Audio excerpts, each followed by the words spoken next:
I have good news. No, COVID-19 is not over. Social distancing is not over. There's no sports on TV. Sorry. But the good news is my mom has agreed to cut my hair. Damn, DJ Eastwood, you ugly bull. All right, let's get into it. JJ Reddick went on Derick Bodner's podcast and announced or spilled the beans on why he actually left the Sixers.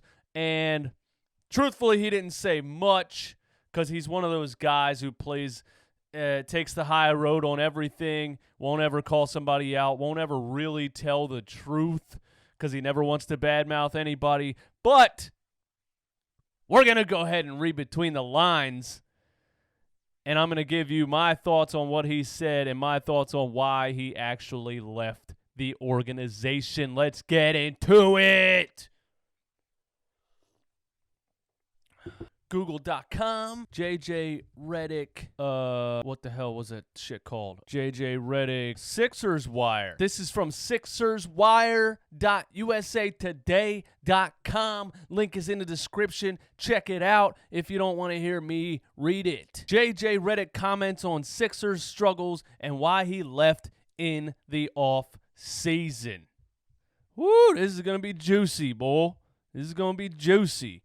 The NBA right now is in an indefinite suspension as we all take the necessary precautions. Yeah, we know. Get to the meat and potatoes. So now is the time for podcasts. Some more speculation from former members of the Philadelphia 76ers. Hey, I like how this is written, man. Who wrote this, bro? Where's Kai Carlin. Shout out to Kai Carlin. Hey, this was only 5 hours ago. I'm on the ball here. One of those former Sixers is J.J. Redick, who left Philadelphia after two very successful seasons in the city of brotherly love, and his absence has left the Sixers in need of some sharpshooting. You don't say. New pieces Al Horford and Josh Richardson have not blended perfectly. Bruh! Just yet with Joel Embiid and Ben Simmons and Tobias Harris on offense that has left the Sixers in the 6th seed at the time of the league suspension on March 11th. Yeah, nothing fits, nothing works right. I've said it a million times. It's just a ridiculous roster construction. It's absolutely ass backwards. J.J. Redick joined the Athletics' Derick Bodner and Rich Hoffman on their podcast, The Sixers Beat, to discuss why he left the Philadelphia 76ers in the offseason. Despite the success the team had, he cited the exit interview with general manager Elton Brand as he felt like the team was headed in another direction. What would that direction be? Less shooting? Less scoring? Less winning? Is that the direction we were trying to go for? Because that's what happened. Okay. Here's exactly what J.J. Redick said. Elton Brand was transparent with me. It wasn't like he said, we don't want you back. He said, we want you back, and Philly made an offer. You can read between the lines a little bit, and I got the sense that they wanted to go bigger across the board. Okay, first of all, you said Elton Brand was transparent with me. Then you said he said, we want you back, but you felt like he was saying, we don't want you back. And you had to read between the lines. Let me tell you something, J.J. Redick. You don't have to read between the lines when people are transparent with you. So, no, he was not transparent with you. Just say it. So much of our league, every league is sort of a copycat league, and you look at last season with the Raptors and the Bucks and with the Wings and the front court, and they're just big. I got the sense that they wanted to be bigger. Yeah. Elton Brand wanted the team to be bigger and better defensively. But he forgot about what those two teams have. They have shooters all over the floor. The Bucks don't win because they're bigger. The Bucks win because they got a bunch of shooters around Giannis. I mean, we're talking about Wesley Matthews. We're talking about the Lopez Bowl that chucks from deep and he's 7 feet tall. We're talking about mad three-point shooters out there. They even got Kyle Korver coming off the bench. I didn't write down all of them, but there's a lot. Way more than we have. When they made the moves, Joel stayed at the oh, this is good right here, because this is exactly what I'm saying about how ass backwards the roster construction is, and J.J. Redick came right out and said it too.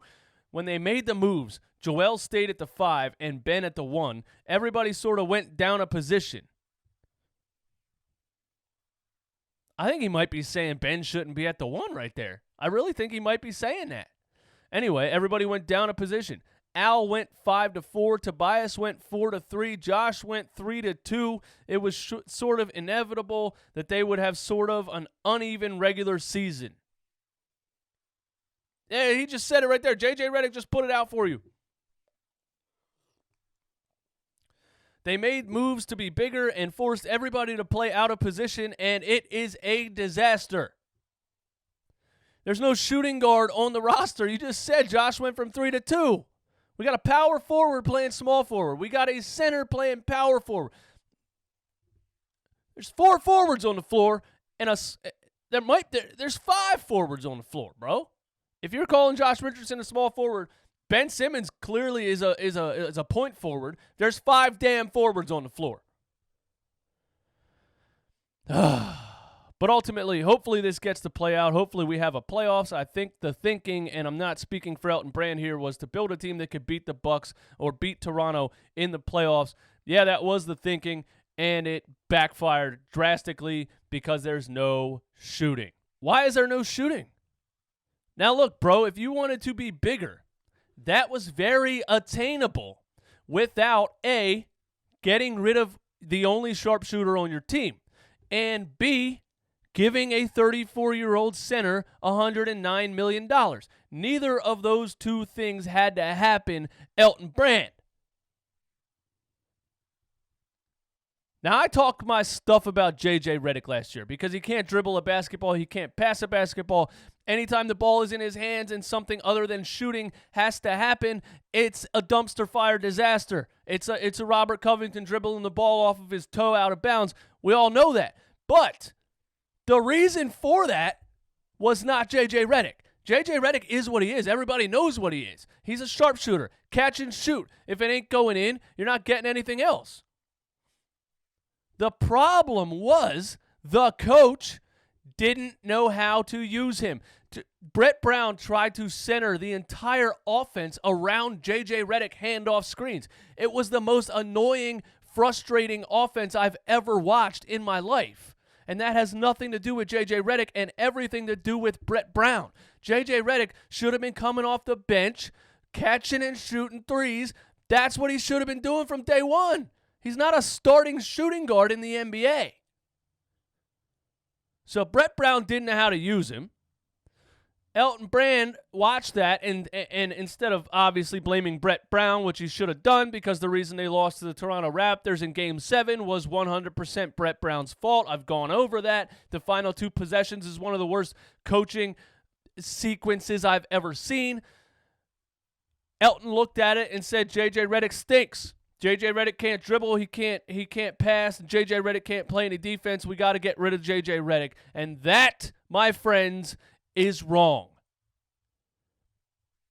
Because Brett Brown doesn't know what he's doing as a coach in the NBA, and Elton Brand, I'm sorry to tell you, and I have some other friends on YouTube that would argue this point, Elton Brand has no idea what he's doing as a general manager of an NBA basketball team.